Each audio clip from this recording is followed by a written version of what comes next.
नमस्कार, news PR में आपका स्वागत है। मैं हूं आपके साथ प्रीति झा।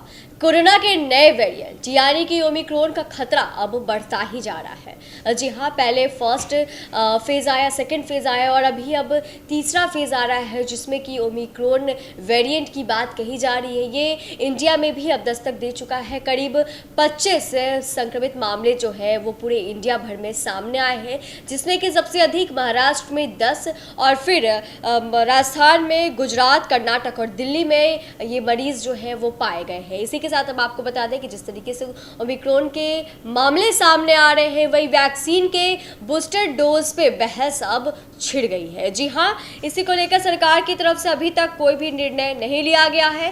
केंद्रीय स्वास्थ्य मंत्रालय के अनुसार कोरोना रोधी वैक्सीन की दूसरी डोज लेने के 9 महीने बाद ही बूस्टर डोज लगाने की जरूरत पड़ेगी। कोरोना संक्रमण को लेकर उपलब्ध वैज्ञानिक डाटा के आधार पर मंत्रालय ने संसदीय समिति के सामने इस बात को कही है। समाजवादी पार्टी के राज्यसभा सदस्य यानी कि रामगोपाल यादव की अध्यक्षता में स्वास्थ्य से संबंधित संसद की स्थायी समिति की बैठक हुई थी गुरुवार को, और इस बैठक में स्वास्थ्य मंत्रालय के अधिकारियों ने बताया कि बूस्टर डोज को लेकर नेशनल टेक्निकल एडवाइजरी ग्रुप और एक इम्यूनाइजेशन वैज्ञानिक आंकड़ों पर विचार कर रहा है और इसके सिफारिश के बाद ही सरकार इस पर कोई भी निर्णय कर पाएगी।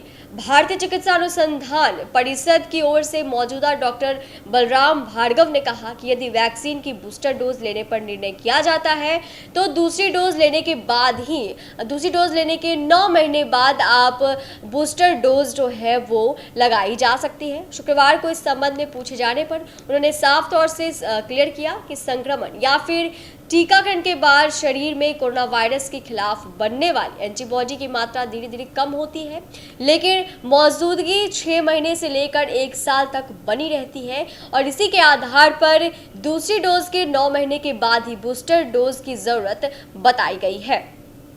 लोकसभा में जवाब में स्वास्थ्य राज्य मंत्री भारती प्रवीण पवार ने कहा कि पूरी दुनिया में 60 से अधिक देशों में बूस्टर डोज दी जा चुकी है और भारत में अभी तक इसके लिए कोई भी जरूरी वैज्ञानिक डाटा जुटाने का काम ही चल रहा है और बूस्टर डोज के रूप में समान वैक्सीन के साथ साथ अलग अलग वैक्सीन के प्रभावों का अध्ययन भी किया जा रहा है, जिसमें कि कोविशील्ड और कोवैक्सीन के साथ साथ बायोलॉजिकल ई की कोवैक्स और भारत बायोटेक के नोजल वैक्सीन भी शामिल है। इन दोनों वैक्सीन के तीसरे फेज का ट्रायल अभी अंतिम चरण में है। उन्होंने बताया कि जब तक एंटागी की अनुसंधान संख्या सामने नहीं आ जाती है, सरकार की प्राथमिकता रहेगी कि सभी जितने भी वयस्क लोग हैं उनको दोनों डोज लग जाए।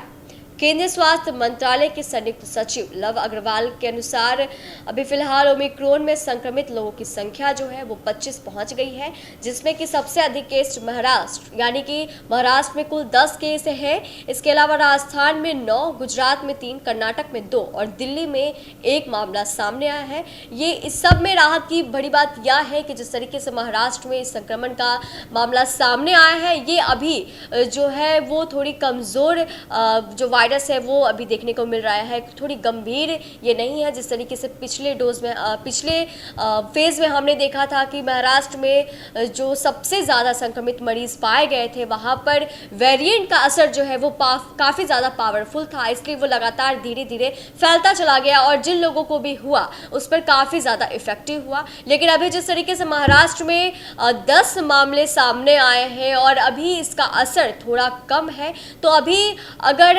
दोनों डोज लगाने के बाद बूस्टर डोज लग जाए तो थोड़ी राहत मिल सकती है। और साथ ही साथ हम आपको बता दें कि देश के बाद अब बिहार राज्य में भी ओमिक्रॉन का जो मरीज है, संक्रमित लोग जो है वो मिले हैं। हालांकि अभी टेस्टिंग चल रही है, टेस्टिंग के बाद आगे का प्रोसेस जो है वो किया जा रहा है।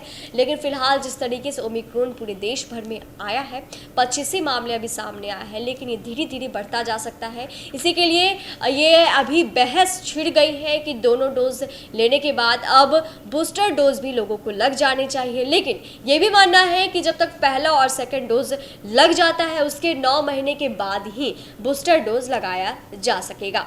तो फिलहाल इस वीडियो में आज बस इतना ही। बाकी की खबरों के लिए देखते रहे न्यूज़ पीआर। धन्यवाद।